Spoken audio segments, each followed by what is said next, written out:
Hey guys, welcome back. If you're new here, my name is Becca and today I am going to be talking about some books that are incredibly hyped that I'm not such a big fan of.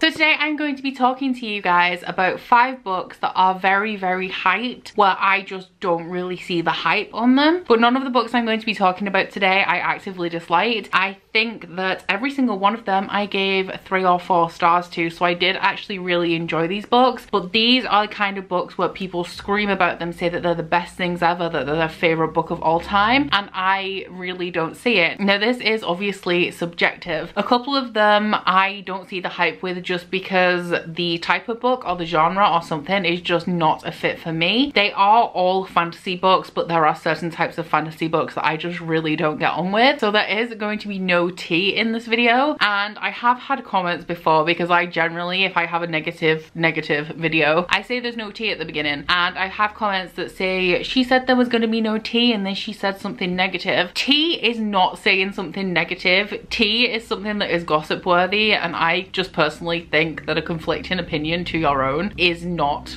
tea worthy. But if you want to think that's tea, then I mean, that's on you. So for each of these books I'm going to start off by telling you the things that I enjoyed about it, and then I'm going to move on to the things that I don't like about it and the reasons why I just don't understand the hype. Some of these books I just cannot comprehend the immense amount of hype, like the fervor that surrounds them. And I mean, I get it because some people really hate Sarah J Maas and I'm like high-key obsessed. Like, I understand in an abstract way that the faults that I have with these books are things that may not even register to some people, but yeah, I really don't see it. So we're gonna start off with ones that I don't understand the hype for reasons that are very obvious to my personal taste. The first one of these is the Night Circus by Erin Morgenstern. Now I can't even go incredibly detailed with this, I read it that long ago, but the Night Circus is a magical, whimsical adult fantasy about this circus that just appears. There's no warnings, there's no posters, it just pops up overnight and then disappears. And within this circus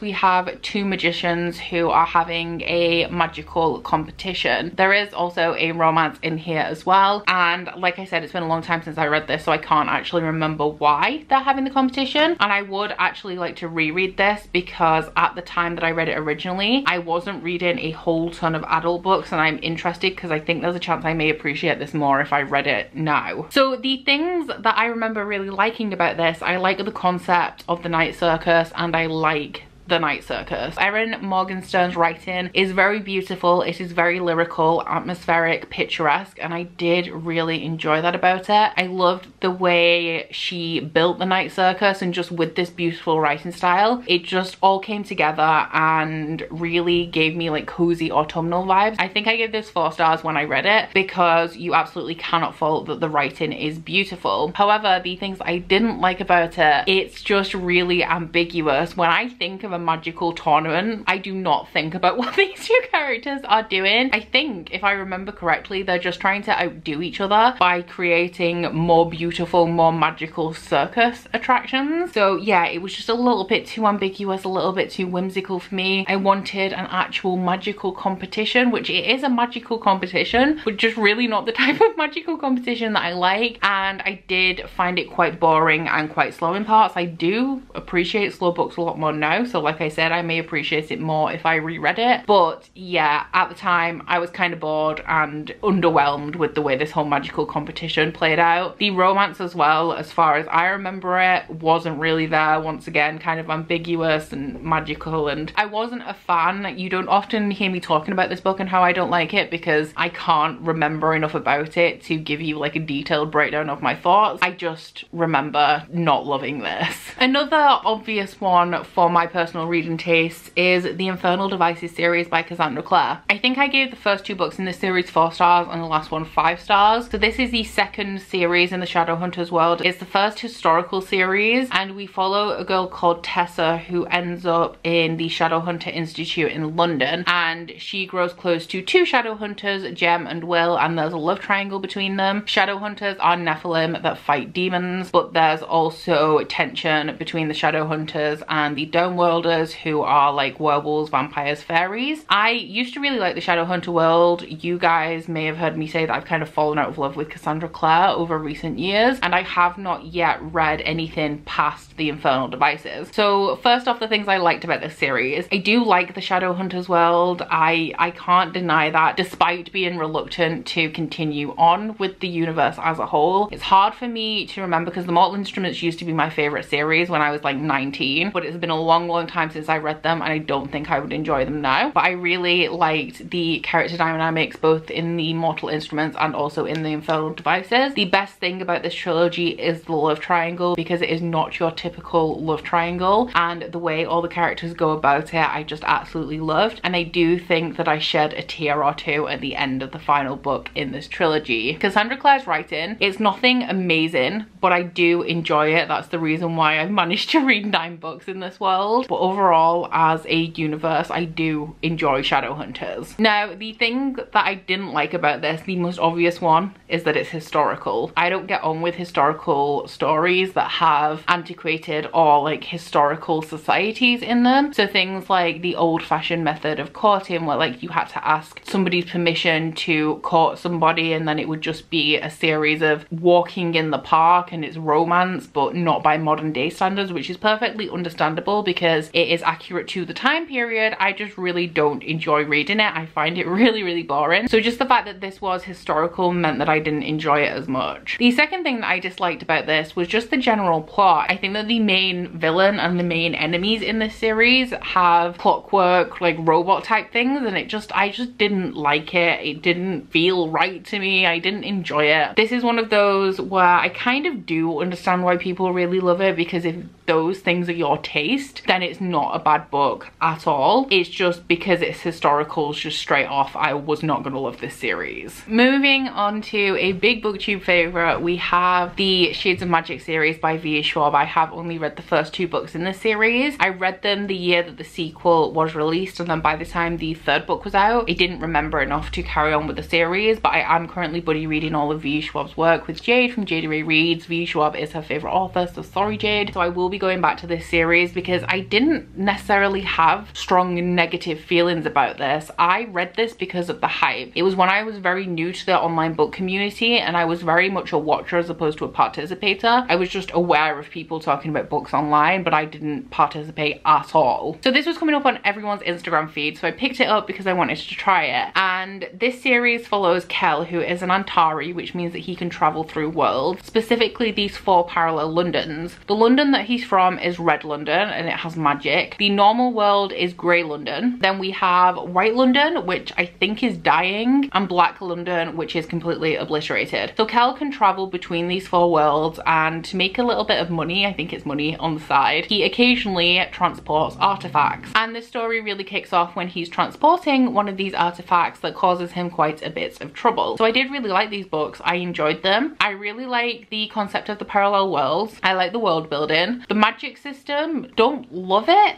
but I didn't mind it. The plot, pretty good. I actually really like Lila Bard. I'm not one of the Lila Bard haters. That is not the reason why I don't see the hype with this. I like Kel. My favorite character is Alucard. Absolutely love him. And I also really love Rye as well. The reason that I didn't like this book is simply because I picked it up because of the hype, and I expected something amazing and wonderful and groundbreaking from this series, and it was just a good fantasy. And because of that, I now have kind of not necessarily negative feelings about this series, but I never recommend it. I hardly ever talk about it apart from to say I wasn't a huge fan, and that is simply because the hype for this was so big and I just did not see how it lived up to that hype. This book is one of the reasons why this video is being made. I enjoyed it. I just didn't understand why everybody loved it. It just completely went over my head, and the other 2 books I have to talk about in this video, I understand why people really love them, even though my faults that I have with them kind of counteract those positive points. But with this, I just don't get it. I still don't know what everybody saw in this that I didn't. Next up, we have the one that is probably going to be the biggest point of contention in this video, and that is The Poppy War by R.F. Kong. I do not own The Poppy War. I won the Dragon Republic in a giveaway with a couple of other books, which is why I own it. I haven't read the Dragon Republic. I've only read The Poppy War. When I read it, I had gotten it out of my library, didn't love it, so I didn't purchase a physical copy. I did and still do plan to continue on with the series, so I was going to get the sequel from my library, but like I said, I won this in a giveaway and I will get to it eventually. So The Poppy War is set in a fantasy world that is loosely based on China, and we follow a girl called Rin who is from a very poor province, and there is a system in this world that if you test really highly in this series of tests, then you have the opportunity to attend one of the many academies throughout the country that are usually reserved for the elite. The things that I liked about this book, I like how grimdark it is. I like the lengths that Rin will go to get what she wants. Now, I've seen Rebecca Kong talking about Rin and all of the characters a lot on Twitter, and they are supposed to make dumb bitch decisions essentially, and I don't really think I had too much of a problem with Rin and her decision making. I thought she was a pretty enjoyable character. I believe, is it Neza? I think he was my favorite character. I do enjoy Kite, and I just really enjoyed how brutal and harsh this world was, and it was one of those cases where it's kind of realistic, you know, like people will encounter a lot of hardship in their life, especially if they are in an environment where people deem that they shouldn't be. So Rin has come from this impoverished province and gone to a military academy because it's the only one that was free for her to attend, and she faces a lot of opposition because of this. She is also dark-skinned in a world where it is desirable to be lighter skinned, and she's looked down upon because of that, and she really does face a lot of brutality in here. Like, I'm not even exaggerating, this book is really, really brutal. There is one chapter that people talk about a lot with having a lot of trigger warnings, which it completely does, but there are also things just scattered throughout this book where Rin has to deal with horrible things, and I really enjoyed that about this. I also think it had a really strong premise. So we have Rin going to military school. Absolutely love that. I think that the world, the plot and everything in this had so much potential, and I really like that Rebecca Kong set out with The Poppy War to shed light on a historical atrocity that happened in real life that history just does not talk about. Like, nobody talks about this thing that happened. It is called the Rape of Nanking. I believe it happened during the Second Sino-Japanese War, and essentially Japanese soldiers went into Nanking where there was no military presence and there was only civilians in this city at the time, and they brutalized, raped and massacred 40,000 citizens, and nobody talks about that. So I really like the R.F. Kong put this at the forefront of the novel. I loved the culture in here, and I love how she set out to represent this atrocious act that people don't talk about, while also providing a story that is really culturally rich. Now, things I don't like about this book. While I like the concept of the story, I think everything moves too fast in here. So the book is pretty much split into three parts. We have Rin going to the academy and being at the academy. We then have the country starting to go to war, and then I don't remember like what the bulk of the third section is about. I remember what happens, but I don't remember like the overarching theme of that third section, and I just really feel like the entire first book could have been that military academy, because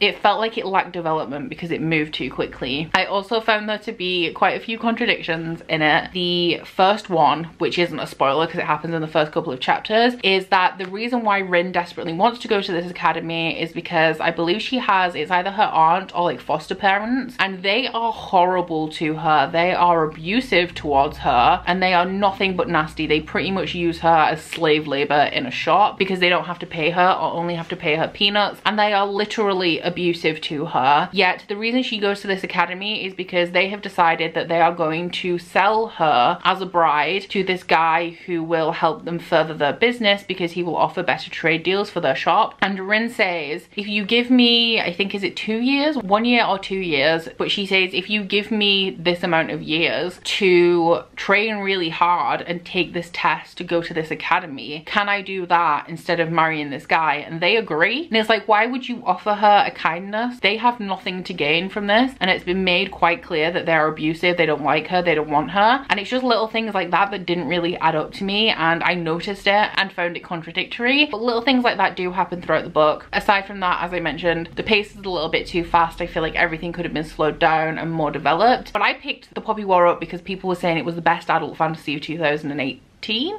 I think it was 2018, and I didn't see it, because to me, for somebody to make that claim, it can't be contradictory and it can't have as many mistakes as I found the Poppy War to have, or just conflicting things in the story. World building as well, there were very little descriptions of any places or anything kind of visual, so I just did struggle to immerse myself in the story because I didn't really know what the landscape of anything looked like and things like that. But I do want to continue with the series because I feel like a lot of it could just be because R.F. Kuang was a debut author. The book that I read, like the copy that I read, was also shoddily edited. Like there was just sentences that you could tell R.F. Kuang had started writing it in a certain way and then changed her mind and rewrote the sentence with like the clauses in a different order, and it just had not been picked up on editing. There was both sentences there, the start of the original one and then where it had been changed, so it could be really shoddy editing throughout the entire publishing process of the book. Could be just that she was a debut author, so I do want to continue on with the series because I definitely feel like there's potential there. I just really don't understand the hype. Oh, the last one, another possible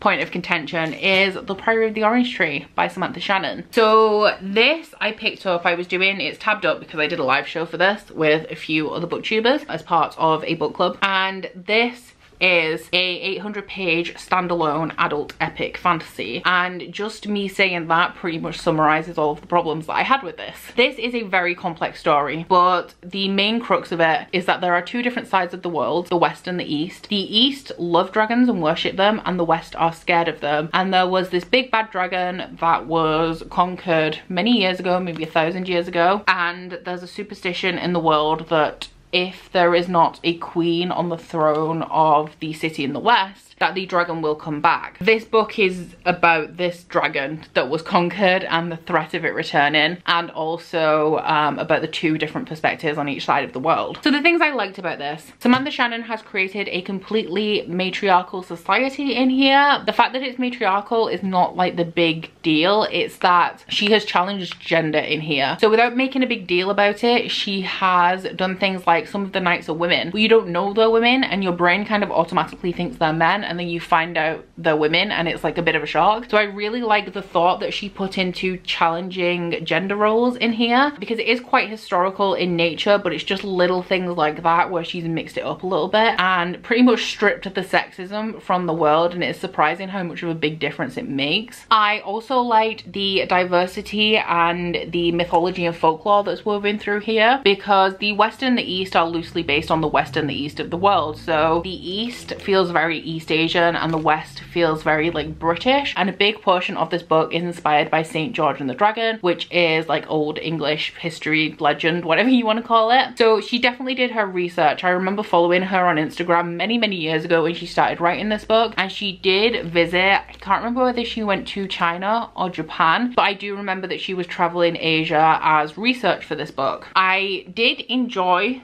some of the characters in here, although I can't say I was overly attached to anybody, but essentially the world building in here is really good, and I love how much thought she put into the world and how much effort she put into the details of this. Also gave it 4 stars, pretty enjoyable read overall, definitely has a lot of great points about it. The things I don't like, when I started this section and I said that saying that it's a standalone adult epic fantasy pretty much sums up why I don't like this book. There's a reason why there aren't many adult standalone epic fantasies, because it just doesn't work. It just doesn't work. This is a brick. This is a brick. I believe that behind the scenes there were some issues with this book. I think it got to a point where Samantha Shannon realized that she could not tell the story that she wanted to with this standalone like page count restriction or whatever, but at that point it was done and it couldn't be changed. One big one for me in this is that the conflict that this book spends hundreds of pages building up to is 1 chapter, and I'm not exaggerating, it's 2 at most, but I'm pretty sure. The only reason that I'm saying